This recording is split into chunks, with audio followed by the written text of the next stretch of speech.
Fight fans, welcome to the PBC podcast, brought to you by Premier Boxing Champions with your host, Kenneth Buhari and Michael Rosenthal.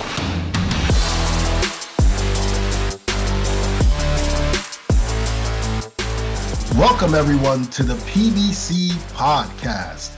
I'm Kenneth Buhari. And I'm Michael Rosenthal, editor of USA Today's Boxing Junkie.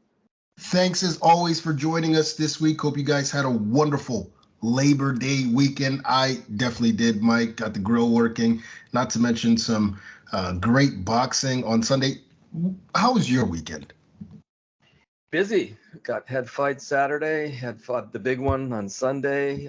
It's about 8,000 degrees here, so I basically just stayed in my house and watched boxing for the entire weekend. That's not a bad weekend, especially for a fight fan.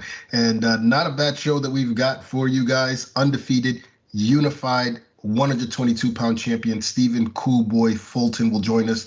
Plus, in this week's toe-to-toe segment, Mike and I will discuss 3 mythical matchups in the heavyweight division. But first, let's kick things off with the week in review. Crypto.com Arena in Los Angeles was on fire Sunday night with a stacked card presented by Premier Boxing Champions. Let's talk about the Fox Sports PBC pay-per-view first. The main event featured a WBC heavyweight semifinal title eliminator between former unified champ Andy Ruiz Jr. and dangerous Cuban southpaw Ruiz-Ortiz. Was a tense, high-stakes battle. In the end, Ruiz scored 3 knockdowns in total to win a close, unanimous decision. 114, 111 twice, and 113, 112. Mike, what were your thoughts on the scorecards? For a change, I thought the scoring was spot on. Well, not for a change, but we don't get this enough.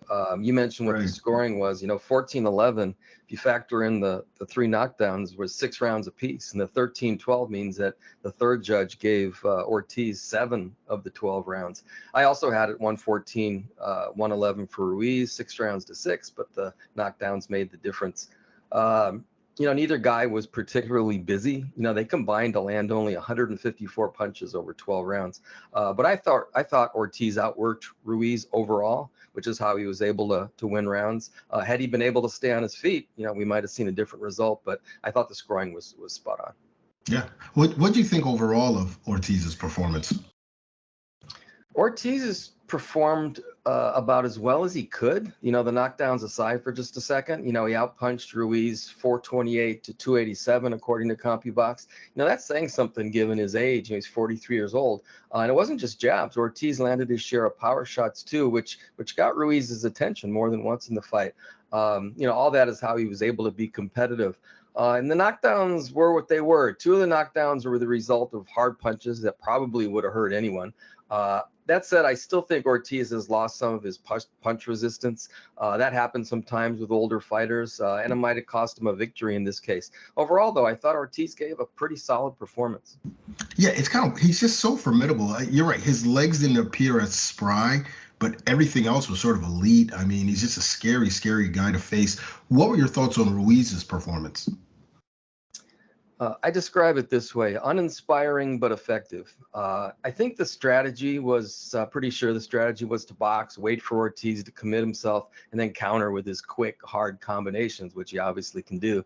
That's what Ruiz did in the fight. One problem was that Ortiz didn't commit that often, which limited Ruiz's activity and made for a fight that maybe wasn't as exciting as I expected it to be.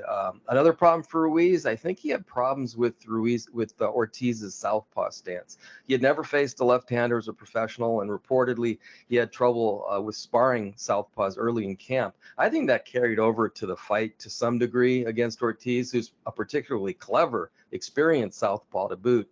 In light of that, I thought Ruiz also I'd give him a solid performance for that fight. He got the job done. Yeah, I think you nailed it regarding southpaw. He seemed kind of hesitant there. One, you mentioned the inexperienced fighting southpaws, and not only was he fighting a clever southpaw, but one with power. Right. The kind that would make a fighter, any kind of fighter, sensitive, even one with experience fighting southpaws. In your opinion, did Ruiz underperform, or did he exceed expectations? Well, I don't believe he exceeded expectations. I think fans have come to expect a guy who takes the fight to his opponents, who throws a lot of punches, who makes for entertaining fights. In that sense, it probably wasn't his greatest night, particularly given Ortiz's age. At the same time, I don't think it's fair to say he underperformed. He put Ortiz down 3 times and he won a unanimous decision, even though he was returning from a long layoff. That's a pretty good night by most standards. I'll add this. I think this was a case where he didn't care about making a statement. He just wanted to win. He knew. That's a good point. Yeah, he knew that a big fight against Deontay Wilder could be on the horizon. A victory in that fight could get him could get him another title shot, which is the ultimate goal. For that reason, I think he was perfectly happy just to have his hand raised. Yeah, that's assuming, of course, Wilder gets past Right. Robert Helenius October 15th. What should be next for Ortiz? He seemed to make it clear after the fight that he isn't finished. That was based on his performance, obviously. He did pretty well. He was competitive against a much younger, elite guy, even though, as we both said, his legs aren't what they used to be. And he seemed to feel pretty good in there, seemed to be comfortable. Why not give it another try? I see him fighting a fringe contender if that's what he wants to do. And if he decides to call it quits after giving it some thought, which I probably would support, then he will have gone out with a solid performance. A lot of guys can't say that. Yeah, absolutely. I mean, I think his performance in this fight, as you mentioned, against a top elite guy, says that he still has some stuff left. May not be what he was a couple years ago, but is still quite formidable. What about Ruiz? What would you like to see next for him? Well, Wilder, if Wilder beats Robert Helenius, which isn't a given, but I favor Wilder in that fight. I think that's a great matchup, one that would be fully embraced by the fans and easy to put together. I'll give you a little side note. I digress a little bit, but just based on the numbers on my website, Andy Ruiz really tracks. I mean, there's something about him that just intrigues people. He's maybe more popular than any of us quite realize. Anyway, I would also give Ruiz a shot in that fight because of his quick hands and his strong chin, which is essential. If anyone is going to beat Wilder, you got to be able to take a punch. Ruiz has stunned us before against a big, powerful heavyweight. Could he do it again? Again, I think a lot of people are going to want to find out. Yeah, I mean, that would be such an explosive fight, him and Deontay Wilder. And look, 14,292 people at Crypto.com Arena. We'll probably see similar numbers for Deontay October 15th at the Barclays Center, perhaps more. It's a super fight if those two square off. Speaking of explosive matchups, the co-main event, we witnessed an explosive performance from lightweight contender Isaac Pitbull Cruz. Cruz obliterated Eduardo Ramirez in 2 rounds. Mike, I know Cruz was the favorite, but I wasn't expecting that, although I guess I should have. Cruz was Cruz, man. He's the Tasmanian devil from the Bugs Bunny cartoons. The opening bell for him is like the gates opening to the start of a horse race. He just goes as fast as he can right from the start. And he just simply as you said, he simply just overwhelmed Ramirez, who collapsed like a cheap lawn chair under Cruz's that crazy pressure that he applies. And don't forget, Ramirez was no pushover. He was a contender, a good, proven guy, and Cruz just destroyed him. That guy is really something, and he's only 24. He's probably going to get better. Yeah, scary. Now, one thing I noticed about Cruz also is how popular, he's become. I mean, he got a huge ovation coming into the ring, huge ovation, obviously, for his performance. There is a lot of buzz about this guy. What do you make of all that? It makes perfect sense. Fans love seek and destroy fighters, guys like Mike Tyson, throw a lot of punches and try to knock you out with every single one of them. Cruz is just really, really fun to watch. And I think his performance against Tank Davis really helped. He lost a decision in that fight. But he fought Davis on roughly even terms, in my opinion, on a really, really big stage, which gave him tremendous exposure. Everybody knew him after that. And then he delivered 2 brutal knockouts after that fight. So he's definitely a rising star. If he keeps doing this, he's just going to get bigger and bigger. Where do you rank him among the lightweights today? Well, I was looking at the rankings. I think you probably put him somewhere around number 4 right now, behind Devin Haney, Vasily Lomachenko, and Davis. And I think he could give those three hell, including Davis in a rematch. I think he even has a bad style for Shakur Stevenson. If Stevenson ends up moving up from 130, Cruz has the right style to give a pure boxer problems. I can't wait to see him in the ring with any of the guys that I just mentioned. I think he's right there with them. So, I mean, you say he's number 4. Who would you like to see him face next? I think the perfect opponent for him is Rolly Romero, assuming he can get can't get one of the guys I mentioned earlier. Romero is a good, experienced all-around fighter who I don't think would get bulldozed like Ramirez and Diego Magdaleno did against Cruz. That's a good, winnable fight for Cruz, who I think would be a slight favorite in that fight. I also thought of guys like Frank Martin and Michel Rivera, but I doubt the handlers of those guys would want to pit him against the pit bull right now. That's just too dangerous of a fight. So if Romero's available, I think that's a really good fight for Cruz. Yeah, it's funny. That's the exact fight that Tank Davis said he wants to see. He tweeted that out. He said Cruz should fight Romero next. And yeah, that would be super fan-friendly fight. I mean, definitely explosive knockout in that one. In the special attraction on the card, acclaimed 3-division champ Abner Mares ended, a 4-year layoff against former world title challenger Miguel Flores. It was a seesaw battle. Flores rallied late. Fight ended in a 10-round majority draw. What was your take on the fight? It's a strange fight. It was kind of 2 fights in one. Mares looked like he was on his way to a sensational victory by the 3rd round. During in the 2nd round, was his best round. He looked like he was going to knock him out there for a second. He just couldn't miss with that overhand right. And then suddenly Mares kind of shifted into a stick and move and hold mode, if you will, which allowed Flores to outwork him and pull even with him on the cards, the remainder of the fight. So I had Mares winning 6 of the 10 rounds, but I was perfectly fine with the draw. It was an interesting fight given the storylines, but I think also kind of a strange fight because of Mares' posture, in the second half of the fight. Well, how do you think he looked overall given the layoff? Again, I thought he looked terrific for 3 rounds. Again, particularly in that round 2. Then beginning around the 4th round, he looked out of sorts. He looked like a 36-year-old who hadn't fought in 4 years. To be honest, again, I didn't like his posture in the second half of the fight. He didn't look comfortable at all to me. Maybe it was a layoff. Maybe he started to feel Flores' hard punches. Maybe he was just tired. I have a feeling it was all of the above. Overall, I think you have to say Mares looked okay, but I didn't like the way he finished the fight. What about Flores? I mean, not a lot has been mentioned about him. What do you think of his performance? Solid. He survived that early onslaught, which was no joke. That was some serious stuff. He took some hard shots, and then he sort of took control of the fight, I thought. He pushed the action. He threw more punches than Mares. He did what he had to do to climb back into the fight. So I thought he did a pretty good job. Yeah, I tend to agree. I think he can walk away being pleased with his performance. But what about Mares? In your opinion, based on what you saw, should he continue fighting? That's a really tough question. I'd have to know what happened from the 4th round on to answer that question. Abner said his timing was off and that he was sluggish. Okay, if that's all it was, then he probably performed well enough to give it another go. I'll throw this out too, though. 135 pounds is a lot for him. Remember, he was at his best at much lower weights. I don't know whether he can get down to 130, but that might help. And if this was a one-off for him, great. He will have gone out in his own terms, which is kind of what he wants to do. So I think he could probably fight again, but I think it might make sense not to fight again, given what else, the other thing he's got going on in his life. Yeah, or what you said. If he wants to fight again, do it at 130. I don't know if he can, get down there, but it seems that would be a better weight for him. Where does Flores go from here? Well, he just drew with a big name guy. He's a viable opponent for any lightweight contender looking for, a solid opponent. I don't know if he's like a major player in the division, but that was a nice little step with him for him in spite of that draw. Now he's on the radar now, which I think is going to lead to another fight against another contender. Yeah, I'm with you.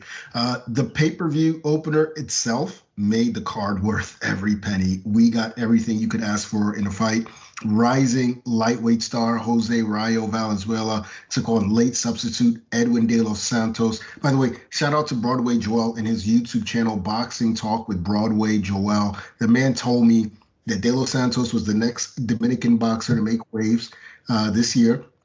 He said De Los Santos was going to stop the heavy favorite, the undefeated Valenzuela, and indeed he did. In fact, he did it in 3 rounds, had to get up off the canvas to do it. Fans got their money worth in this huge, huge upset. Mike, how stunned were you by this outcome? Pretty stunned. I was really high on Valenzuela, as you know. To see him get overwhelmed like that was shocking. De Los Santos just couldn't miss, which made Valenzuela look kind of amateurish. I'm not saying he is, but that's kind of how he looked in that fight. And I never, ever expected that. But, maybe in my defense, I think at this moment, you'd have to say that maybe I overestimated Valenzuela a little bit, although he's still developing. But I definitely was underestimated De Los Santos. So I wasn't that familiar with him. But, now I am. Yeah, now everyone is. How good is he in your opinion? Pretty damn good based on what I just saw. He obviously has ability, super quick hands, knockout power. Again, Valenzuela was still developing, so I don't want to get carried away with my assessment of De Los Santos. That said, he looked to me like we have another name, to consider in a deep lightweight division. He looks like a special fighter. So let's see what happens against a top guy, and then before I'll reserve judgment until then. But I loved what I saw on Sunday. Where did Valenzuela go wrong? I mean, what can he improve? I think it was what Sean Porter pointed out. Valenzuela is too easy to hit. That doesn't fly when you're in with a thoroughbred like De Los Santos, who used Valenzuela as a punching bag, essentially. I think Valenzuela needs to put most of his focus on sharpening his defensive skills and probably skills overall, which were just lacking on Sunday. Maybe he fell in love with his power and sort of, pushed the skill part of it aside. I don't know exactly what was going on there. He just needs to get back to basics. And an important question is, really important question, how will that experience impact his confidence? It's tough to overcome a beatdown like that. We're going to learn a lot about Valenzuela's mental toughness going forward. Well, I mean, with all that in mind, what should be next for him? I'd put him in with a light punching opponent somewhere below a fringe contender, like just a kind of a solid guy who doesn't have a ton of power. He needs to use what he'll learn in the gym in the coming months and begin to rebuild his confidence. I think he has to fight someone who isn't a really serious threat, at least in his first fight back. It's just like a step-by-step thing. He's not going to get back to, where he was, one fight. It's going to take 2, 3, 4 fights to build everything back. And he's got to work on the things that I talked about. What about the winner, De Los Santos? Who would you like to see him face next?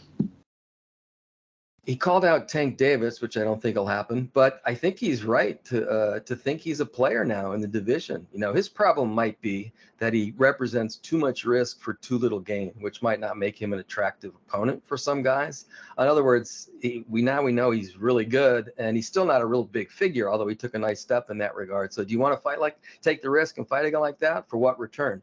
That said, I think he'll get a contender next. Maybe, I'm just going to throw this out for fun, maybe Isaac Cruz. Cruz might be the kind of guy who would take that. Cruz is fearless. Cruz might be the kind of guy who would take that risk. Imagine that fight. Yeah, that'd be an insane fight. I think, you don't want to make the same mistake, and I don't want to say that was a mistake. I mean, obviously, De Los Santos was a late substitute, but I think that you want to learn from what happened with Valenzuela and perhaps take your time with De Los Santos, as good as he looked, and just, work him up. Now, speaking of working up, the action on prior to the pay-per-view telecast, Fox PBC Fight Night brought us a do-or-die 154-pound battle. Undefeated Joey Spencer, another rising fighter. He took a major step up in competition against fellow unbeaten Kevin Salgado. Spencer was just simply better on this night. Won a 10-round unanimous decision. Mike, what was your take on what you saw from Spencer? I thought he looked good, given that it was his first scheduled 10-rounder and the biggest test of his career, as you just mentioned. He didn't blow out Salgado, but who expected that? Salgado's a solid guy who he just drawn with Bryant Perella, who I have a lot of respect for. I thought Spencer deserved a clear decision, which is what he got. And that's the kind of fight that's going to help him improve, which is what you want for a guy at this stage of his career. So I thought it was a good night for him. Speaking of stage, where is Spencer at this stage of his career?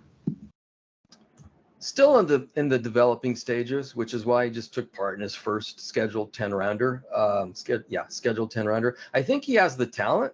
He's developing about as well as many have expected him to. I would say within 3, 4, 5 fights, he could start thinking about facing the top junior middleweights. Let's see how he does in those 3, 4, or 5 fights, though, before we get a real good handle on what he's got. Yeah. No, I don't think there's a need to rush him. But who'd you like to see him face next? A fringe contender at best. The obvious fight for me, and this is again, I have a lot of respect for this guy. How about Perella? That seems like an obvious option. Or I thought of Jamonte Clark.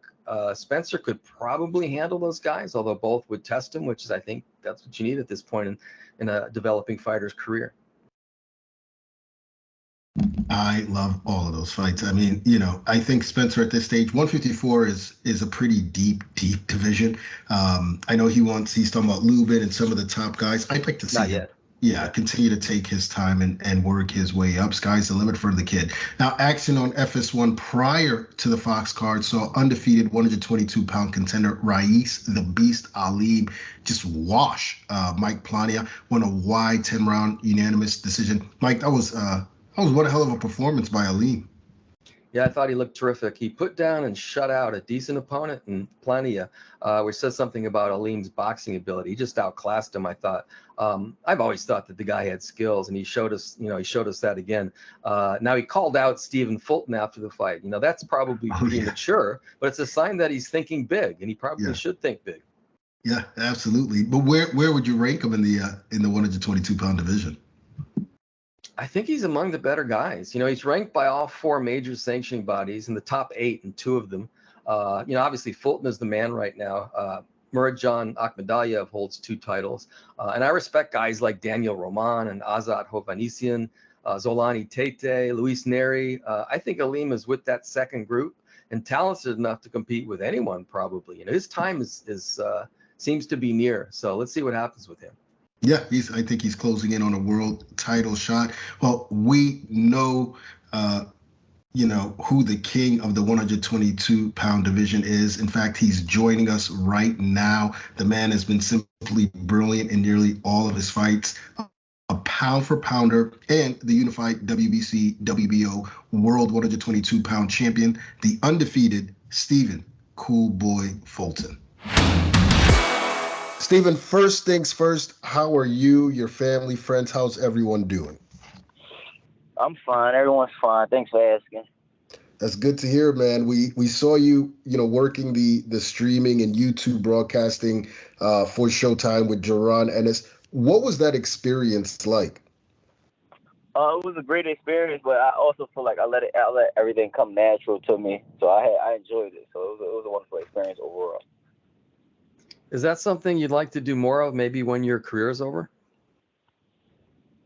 For right now, yeah, but I don't know. Yeah, I like to do that. I can't. I like it. Cool. So obviously, Stephen, we're going to get into your career, but we were just curious. Did you catch the fight last night between Ruiz and Ortiz? And if so, what were your thoughts?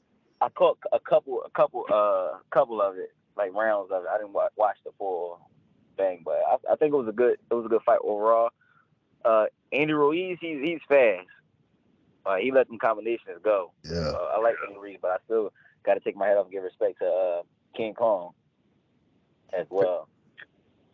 Very good. So back to you. You can never underestimate him. Sorry about that, but you can't underestimate him. Cool. Okay, back to you. So it's been about 2-3 months since you last fought. Yeah, we're hearing your name everywhere. Is there any word on when you might return to the ring? Probably end of the year, towards the end of the year. But yeah, me too. I'll be hearing the same things. Well, that's what happens when you get to the top, right now. Yeah, right now. There was talk that you might fight Luis Neri. That was like a rumor that was going around, but we know he's fighting in an off TV bout in Mexico next month, I think. So who are the potential opponents for you? MJ. I like it. But is he healthy? Have we heard anything about him at all regarding his health? His hands should be healthy by the time the end of the year comes. So. Okay. So That's if what you I'm had looking to, for. so that's who you want if you had to choose one opponent. Yeah. Okay. Okay. So we have to throw out the other names though, because the guys are like, as we said, the guys are talking about it. Even yesterday, we heard Ruiz Salim call you out after his win over Mike Plania. Before we get into that, did you actually see the fight? What were your thoughts on him as a fighter? I didn't watch it. Oh, okay. But my thought of him as a fighter is he's corny to me. To the media and casual fans and boxing fans, yeah, he may be nice to them, but to me, he's corny to me.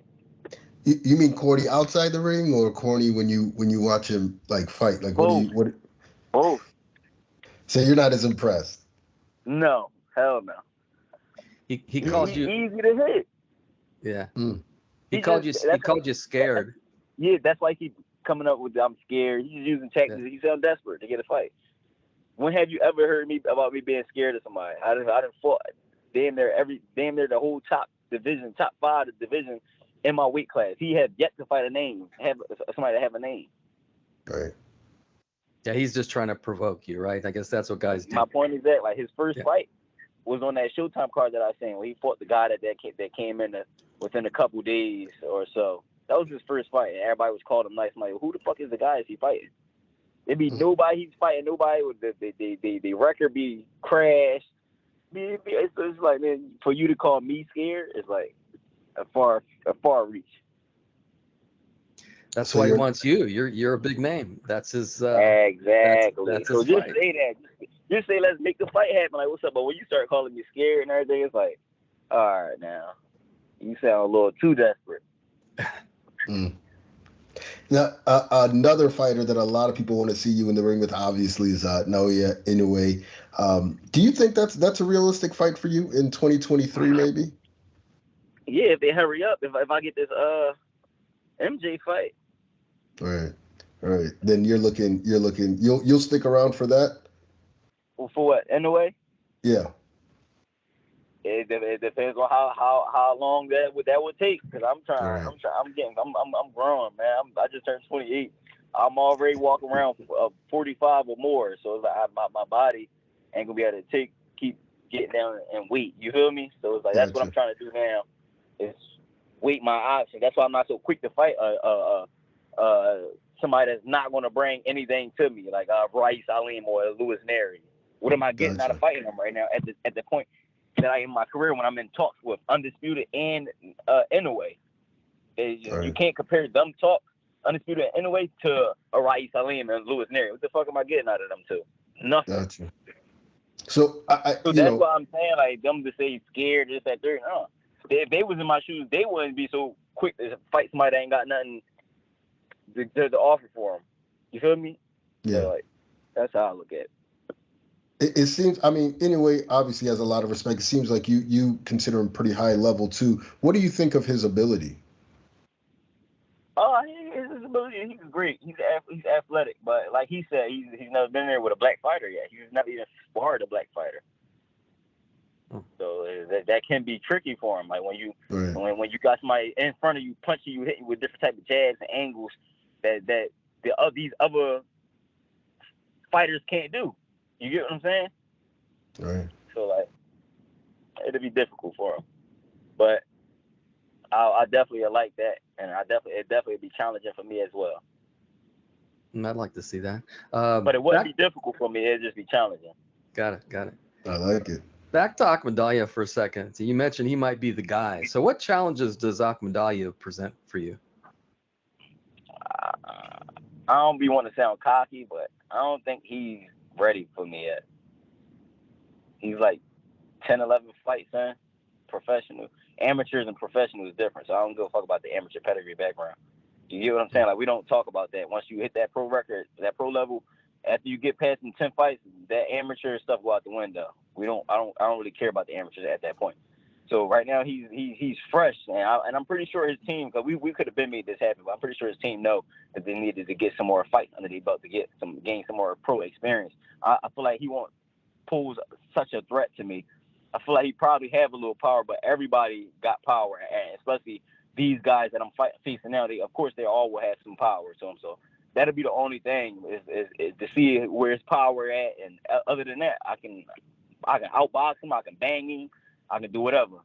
So I don't feel like none of these guys like that y'all naming, the Duisnary, the Aleem, the Inoues, the MJ. I don't think none of them.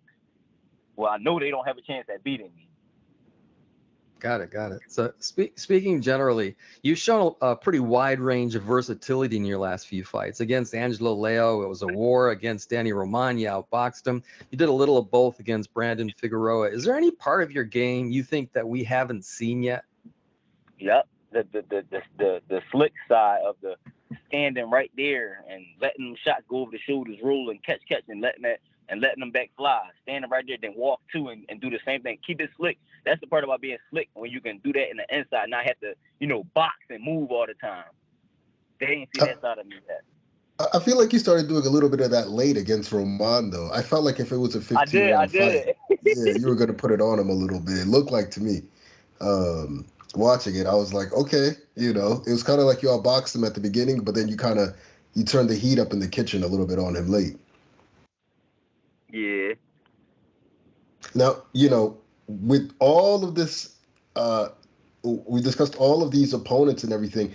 How do you see the next 6 months playing out when you envision the future? How are your next 2-3 fights? What do you see happening? My next 2-3 fights, I see me come undisputed, probably dethroning another champion, and then probably going up. Do you already look at 126 and at the opponents who you might face? Hell yeah. I already look at 26. I've been looked at 26. I looked at 26 after my last fight. So who you have in mind for 26? There are a lot of good names up there. Who got the belt? Is Leo Santa Cruz still there? Yeah, he's still there. He's a good name. A rematch with Brandon is good. With Ray Vargas. Yeah.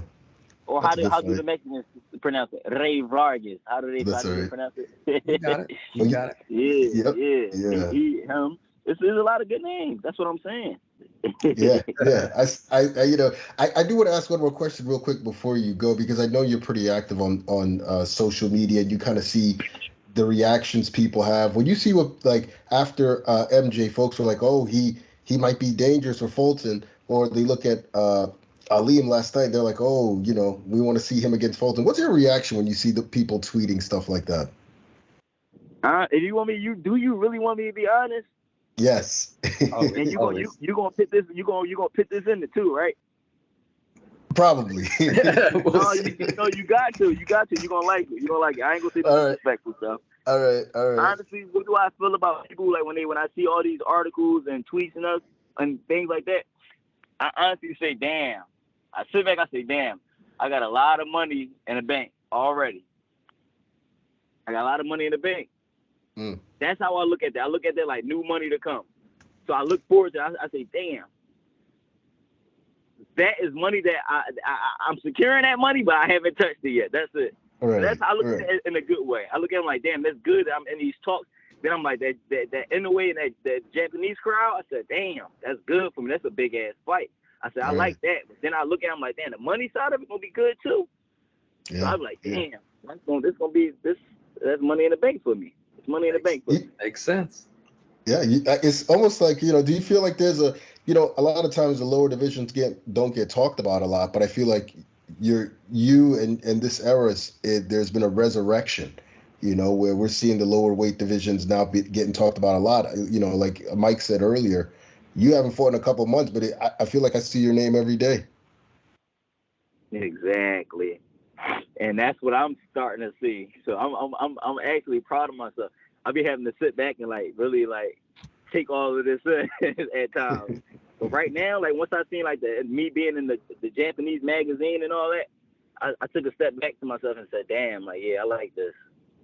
And is it hard to keep your focus, not get too caught up in the hype and make sure you stay in the gym and so forth? No, it's not hard. It's not hard. I be feeling like I be needing, the break I'm on now, I need it. Right. Because last year, I trained my ass off for half the year, 6 months. I trained preparing for the Brandon fight. and then after Brandon fight, I took like a month off and hopped back in the gym and prepared for Roman. So this is my first time getting like a couple months off of like rest, but still training, but like really like focusing on my outside career, like my life, my family, what's going on, things like that. I'm glad. I'm glad to hear that. We're glad we caught up with you, man. All the best. And like I said, we can't wait for your fight announcement, man. Can't wait to see you back in the ring. No, thanks. It's time for Mike and I to go toe to toe. This week, we're bringing back Mythical matchups, the heavyweight edition. We've got 3 fantasy battles between big men that I think you might enjoy. So let's get into the first one. Imagine, if you will, former unified champ Andy Ruiz Jr. taking on 2-time champ Michael Moore. Mike, what do you see happening in this one? First, I think it's interesting that we're pitting Ruiz against another left-hander right after he had trouble with Ruiz-Ortiz. So that's right off the bat. I think a prime Moore was a very good boxer with power who might be worthy of being in the Hall of Fame when you factor in his years as a dominating light heavyweight. If you recall, he outpointed Evander Holyfield to win the heavyweight title in 1994, which was his greatest night. As a boxer, he famously lost it to George Foreman by knockout in his first defense, which underscored Moore's shaky chin.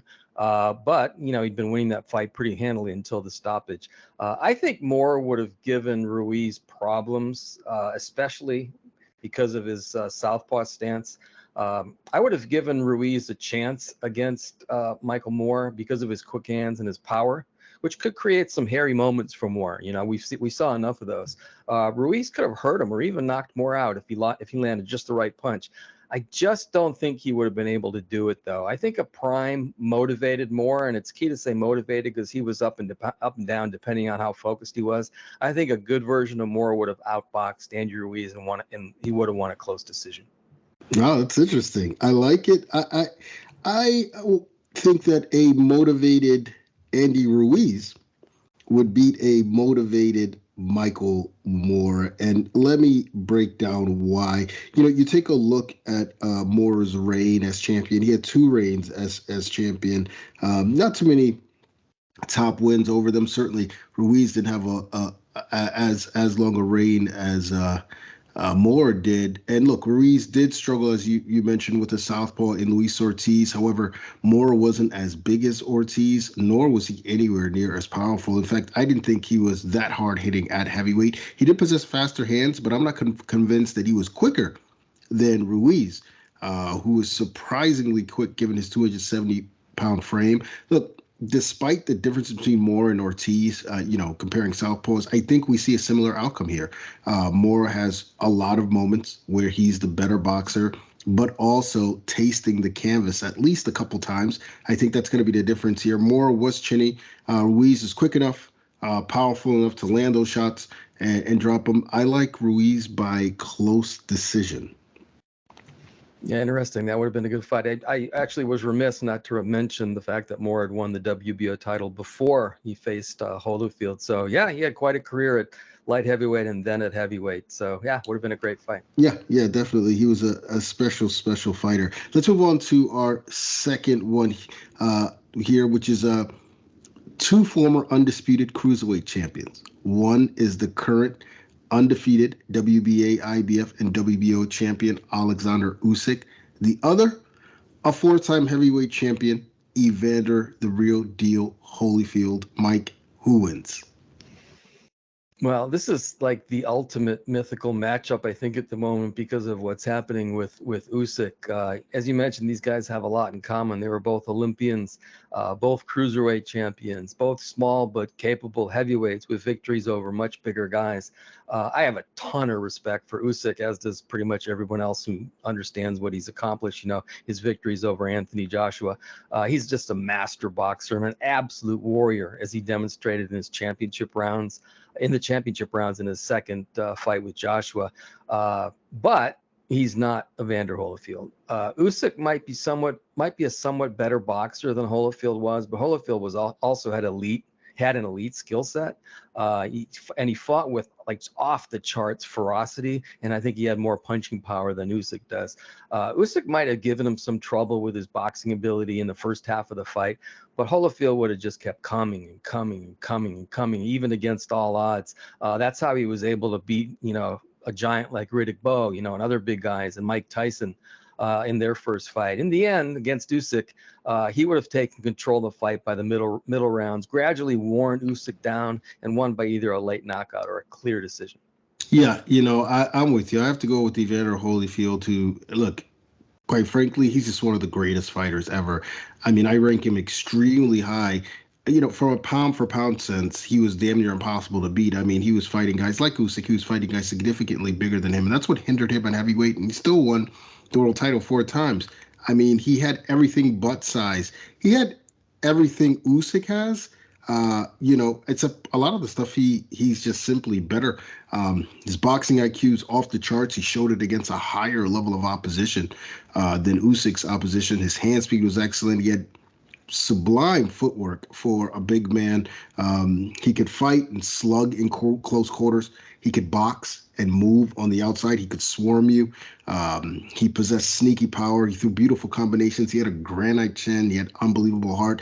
I think, I think Holyfield's just a little too busy and could match speed for speed with Usyk. I like him to win a unanimous decision. I don't know if he had the power to stop Usyk. I think Usyk is a little too gritty, a little too gutty, and Holyfield would probably have to respect his power as well. But I think Holyfield outworks him to win a decision. That's a great matchup, by the way. Oh yeah, absolutely. That's it's like the ultimate matchup based on what Usyk's doing. I always said, and I think I've said on the podcast, that if Holyfield were a natural heavyweight, a bigger heavyweight, I think he might have been the greatest heavyweight of all time. I have that much respect from pound for pound. He's one of the top 5 guys, I think, of my lifetime, certainly, or my years of covering boxing. Just a tremendous fighter. But honestly, I'm thinking, like, I have similar thoughts about Usyk, and Usyk's not done. So let's see what Usyk can accomplish. True, very, very true. You never know. Let's go to our final one at heavyweight. 2 of the longest reigning world champions in recent times, Vladimir Klitschko and Deontay Wilder. Mike, what saith you? Yeah, I love this matchup too. Battle of 2 guys with big right hands. Klitschko in his prime seemed all but unbeatable to me, fighting behind his long, stiff jab that kept his opponents at a distance and then following with his booming right hand the way he did. He and trainer Emmanuel Stewart sort of perfected that strategy by the mid-2000s, which is why he became the dominant heavyweight of his era. I still think Vitaly was better, but that's a different conversation. Vladimir showed some vulnerability early in his career, but I think that was more a conditioning issue than a weak chin, although it's hard to tell. That's sort of just my take on it. Wilder also has been a dominating heavyweight. He isn't the boxer Klitschko was, but he's better than he gets credit for because he knows how to land that right hand, and when he does, few punchers, if any, in history have been as damaging as Deontay Wilder. Now, all that said, I think this would be Klitschko's fight to lose. I think he would have frustrated Wilder with the jab and his footwork. I think that Vlad was an underestimated athlete, good footwork, pretty quick for a man his size. And while I don't think he would have stopped Wilder, I just think Wilder's too great. Talk about gritty, too tough, too determined. I think he would have landed enough right hands to win rounds and ultimately to fight. Now, of course, Wilder could stop anyone with the right punch. I just don't think it would have happened against a prime Klitschko. I'm going to say Vlad by decision. It's interesting. This is where styles come into play. I think it's a real 50-50 fight. I think on paper, you have to favor Vladimir. Look at his best. He was scary good. You mentioned athletic. He was really athletic. Great footwork. He could control the fight literally single-handed. With that jab, and he had dangerous power in both fists, not just the right hand. His left hook was pretty scary too. Wilder possesses a lot of those same traits. He's athletic, fast, incredible power, a pretty good jab, maybe not in Klitschko's league, but a pretty good jab. However, I mentioned styles because I feel this fight would come down to each fighter's temperament. When Vladimir was loose, like he was against David Haye, we also saw it against Anthony Joshua, although by then I think he was, old and inactive. But when he was loose, we saw an aggressive, come forward fighter who wasn't averse to risk. Not that he was, Isaac Cruz, but he wasn't afraid to step in there. But that aside, he could be extremely tentative at times.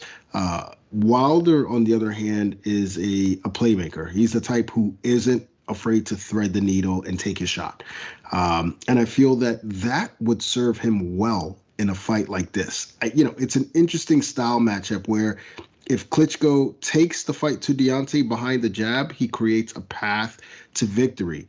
My one hang up with Vladimir is that, again, he was very tentative. And I think in this case, he would be really wary of Deontay's power. And I think that, coupled with Deontay's fearlessness, means he'll throw his right hand, Deontay, he'll throw his right hand first. And when he lands, it's good night, Irene. I'm not a betting man, but I suspect Vladimir would be the favorite in this fight, and I would bet on the underdog. Yeah, I wouldn't put anything past Wilder, to be honest with you. Yeah, I think you're right too. I think Klitschko was maybe somewhat aggressive against David Haye, because David Haye was number one, a lot smaller, exactly. And number two, he was super tentative.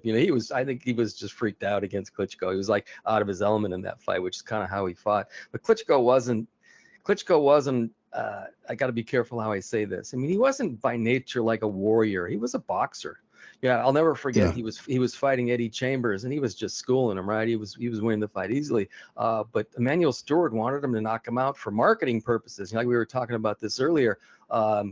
Sometimes if you can make a statement, you got to make a statement. So, and remember, Emmanuel just imploring him to make a statement. He was trying, but it just wasn't who he was. He just wasn't a guy who was gonna take great risks generally to knock another guy out. He's just going to win the fight, and he's so big and so strong. He did get knockouts, but that wasn't who he was. So you might be right about that. His tentative nature might have worked against him against Wilder. Yeah, still a great matchup. Although I suspect that one wouldn't be as exciting.